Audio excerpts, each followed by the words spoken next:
নমস্কার, কেমন আছেন সবাই? আমার নতুন একটি ভিডিওতে সবাইকে জানাই স্বাগত। আজ আমি আপনাদের সাথে শেয়ার করতে চলেছি জিরা চিংড়ি রেসিপি।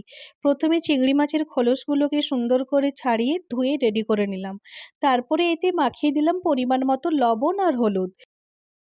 লবণ আর হলুদ মাখিয়ে রেখে দিয়ে অপর দিকে রেডি করে নিচ্ছি এর মশলাটা। দিয়ে দিয়েছি কাঁচা লঙ্কা, রসুন, পেঁয়াজ, টমেটো আর কিছুটা পরিমাণ জিরে।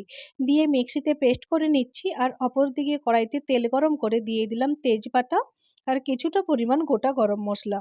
দেওয়ার পরে মিক্সিতে পেস্ট করে রাখা মশলাগুলিকে কড়াইতে তেলের উপর দিয়ে নাড়াচাড়া করতে থাকলাম, যাতে কিছুটা কাঁচা মশলার গন্ধগুলো চলে যায়।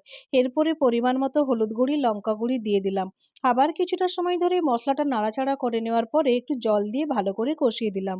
এবারে আরও একটু সময় নাড়তে লাগলাম, যত সময় না তেলটা ছেড়ে মশলার উপরে বেরিয়ে আসে। তারপরে এবারে দিয়ে দিলাম রেডি করে রাখা চিংড়ি মাছগুলো একে একে। এইবারে চিংড়ি মাছগুলোকে একটু নেড়ে ঢাকা লাগিয়ে দিলেই কিছুটা সময় ছেড়ে দিলে রেডি হয়ে যাবে জিরা চিংড়ি।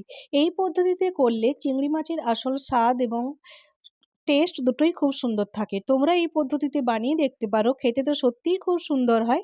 এবং আমার এইভাবে রেডি জিরা চিংড়ি রেসিপি। কেমন লাগলো ভিডিওটি অবশ্যই জানিও। বাই।